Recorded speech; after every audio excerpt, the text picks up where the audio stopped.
स्वागत है आपका। मैं Vivek Bindra, founder and CEO बड़ा बिजनेस.com।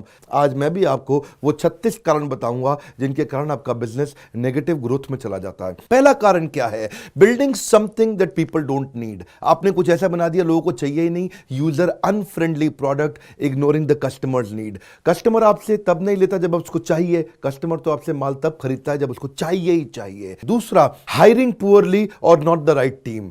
एक बात बताएं आपको, कभी कभी सस्ता आदमी ज्यादा महंगा पड़ जाता है। रॉन्ग हायर आपको डिसरप्टिव पड़ता है, नेगेटिव पड़ता है, कॉस्टली पड़ता है, बहुत परेशान करता है। तीसरा कारण, लैक ऑफ फोकस। आप बहुत सारे काम कर रहे हैं, बहुत सारे प्रोडक्ट बना रहे हैं, बहुत सारी टेरिटरी में जा रहे हैं, बहुत सारे मार्केट के अंदर जा रहे हैं, बहुत सारे काम करने का प्रयास नहीं करना चाहिए। कंप्लीट फोकस होना चाहिए, जो बिजनेस में फेलियर का बड़ा कारण बन जाता है। चौथा कारण, stuck in legal issues. Compliances और लीगल इश्यूज को पूरी तरह से फॉलो ना कर पाना।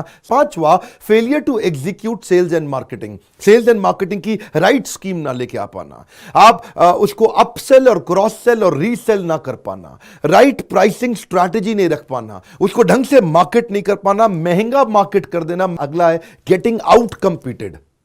ऐसा बिजनेस मॉडल तो नहीं बना दिया कि कोई भी आए आपको आके ठोक दे, खराब कर दे, बर्बाद कर दे। नॉट ट्रैकिंग कॉम्पिटिटर्स और टू मच कॉम्पिटिशन। ऐसे बिजनेस में तो नहीं चलेगा जिसको कॉपी करना आसान है, कोई भी कर लेता है, कहीं भी कर लेता है। अगला है not having the right partners और को फाउंडर्स। कहीं गलत पार्टनर और गलत को फाउंडर तो नहीं ले लिया। जब इनके बीच में आपस में झगड़ा होता है तो टेंशन बहुत बढ़ जाता है। को फाउंडर और पार्टनर ऐसा होना चाहिए कि अगर आप फेल हो गए तो आपका साथ दे सकें और दोनों की कॉम्प्लीमेंटिंग स्ट्रेंथ होनी चाहिए। अगली गलती आप क्या करते हैं? कैश बर्न या फिर not been able to raise money.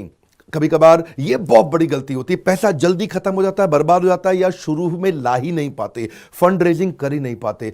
पैसे की कमी से भी आपका बिजनेस बर्बाद होता है। अगली गलती, not been able to execute a pivot और not learning from your failures. क्या मतलब हुआ इसका? इंप्रूवमेंट साइकिल नहीं बिल्ड करना। अगली गलती, या फिर रेजिंग टू मच मनी, फालतू पैसा इकट्ठा करके ले आए। अगली गलती, लैक ऑफ प्लानिंग। आप बिना जर्नी को प्लान किए बिजनेस में चले जाते हैं।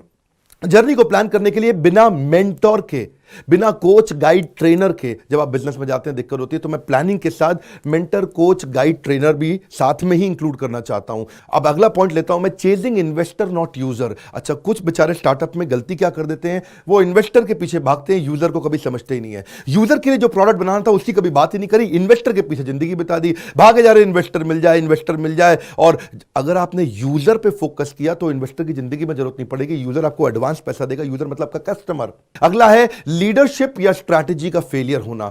कभी कभार स्ट्रैटेजी ठीक नहीं बना पाते, स्ट्रैटेजी की समझ नहीं है हमारे को। स्ट्रैटेजी बिजनेस में अमूमन लगभग 50 प्रकार की होती हैं। वो कौन सी 50 प्रकार की स्ट्रैटेजी है वो जानने के लिए एवरीथिंग अबाउट एंटरप्रेन्योरशिप, इसके बारे में मैं बाद में बताऊंगा। अगली गलती, आपके पार्टनर्स और अलायंसेस ही ठीक नहीं थे। जो आपके वेंडर, आपके कॉन्ट्रैक्टर, आपके इन्वेस्टर, आपके पार्टनर, अगर आपका सप्लायर कमजोर है तो आपका एंड प्रोडक्ट हमेशा ही कमजोर जाएगा। अगली गलती, डिफरेंशिएशन बिल्ड नहीं किया, no differentiation.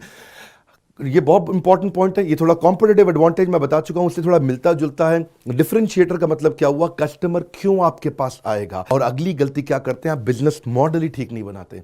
Business model, business कौन से मॉडल पे चलेगा, मेथड और मॉडल पे बिजनेस चलता है। केएफसी कहां चले गए? केएफसी के फाउंडर, मैकडॉनल्ड्स के फाउंडर, बड़े बड़ी ऑर्गेनाइजेशंस के फाउंडर किधर हैं? पेप्सी का फाउंडर, कोका कोला का फाउंडर। बिजनेस मॉडल अच्छे बना के चले गए, आज तक दुनिया में उनके बिजनेस चल रहे हैं। अगला क्या होता है? Revenue model. अगर रेवेन्यू मॉडल भी नहीं है आपका, कि अब कमाएगा कैसे बिजनेस? रेवेन्यू मॉडल और बिजनेस मॉडल अलग अलग चीजें हैं। बिजनेस मॉडल है कि स्केलेबिलिटी कैसी आएगी, पर रेवेन्यू मॉडल क्या है? पैसे की इनकम होने की संभावना क्या है। अगली गलती, over expansion. Expansion without right margin is committing suicide.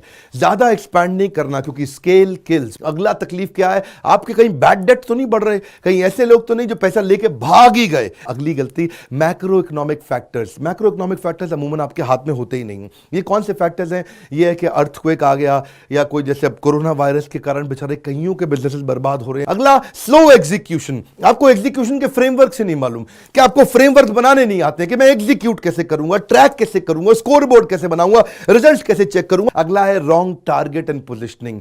आप कई बार आपको समझ ही नहीं आता कि आप कौन है। वैल्यू फॉर मनी प्रोडक्ट है आप, प्रीमियम प्रोडक्ट है आप। टाउमी की अपनी पोजिशनिंग है, एप्पल की एक अपनी पोजिशनिंग है, मारुति की अपनी पोजिशनिंग है, मर्सिडीज की अपनी पोजिशनिंग है। अगली गलती प्रीमेच्योर स्केलिंग। अभी सही समय आया ही नहीं, आपने एडवर्टाइजमेंट शुरू कर दिया, आपने एक्सपेंशन शुरू कर दिया और बिजनेस को बड़ा करना शुरू कर दिया। आगे चलते हैं, इग्नोरिंग यूजर्स फीडबैक। आपने कभी चेक ही नहीं किया, कोई मॉडल ही नहीं बनाया, कोई मेथड ही नहीं बनाया कि कस्टमर आपको आपके बारे में बुरा भला कैसे बोल के जाए। पॉइंट लैक ऑफ प्रॉफिट और कैश, दोनों अलग अलग चीजें हैं। प्रॉफिट क्या है, 100 का माल 150 में बेचा, उसको बोलते हैं प्रॉफिट। और कैश क्या है, 100 का माल 150 में बेचा लेकिन पेमेंट आई नहीं, 3 महीने 6 महीने पेमेंट डिले हो गई। बहुत बड़ा कारण है बिजनेस फेलियर का। Next point, wrong time to market. आपकी टाइमिंग ही ठीक नहीं थी बिजनेस की, आपने वो प्रोडक्ट अभी लॉन्च कर दिया, उस प्रोडक्ट की जरूरत नहीं थी। अगली गलती, इनएडिक्वेट इन्वेंट्री मैनेजमेंट। कहीं ऐसा तो नहीं कर दिया इन्वेंट्री बड़ी सारी ला के रख दी है, ब्लॉक कर दिया, जिसके कारण आपकी कैपिटल, आपका पैसा पूरा ब्लॉक हुआ पड़ा है। नेक्स्ट पॉइंट, आप उस बिजनेस में घुस गए जिसमें प्रॉफिट है लेकिन आपका पैशन नहीं है। वो बहुत बड़ी गलती है सर, सुनिएगा मेरी बात को। ऐसे धंधे में तो नहीं घुस गए जहां प्रॉफिट तो शायद दिखता है पर आपका पैशन था ही नहीं। नेक्स्ट पॉइंट, बहुत भारी गलती, स्केलिंग विदाउट टेक्नोलॉजी।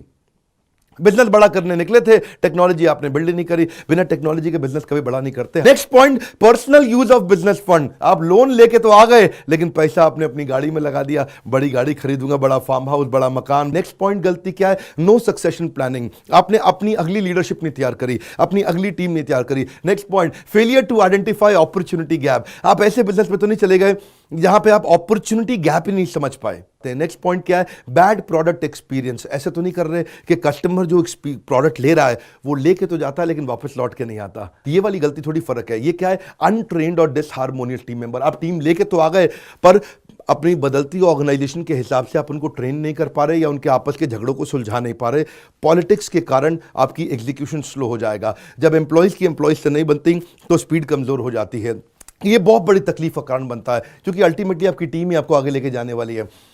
36वां पॉइंट, जबरदस्त LTVC यानी कि long term value of customer. आप ऐसा कस्टमर नहीं बिल्ड कर पाए जो बार बार आपसे ट्रांजैक्शन करता रहेगा। आप ऐसा कस्टमर प्रोडक्ट बिजनेस नहीं बिल्ड कर पाए जिसमें रिकरिंग रेवेन्यू आता रहेगा। आप ऐसा कस्टमर प्रोडक्ट बिजनेस नहीं बिल्ड कर पाए जिसमें आपको पैसिव इनकम बाद में अपने आप आता रहेगा।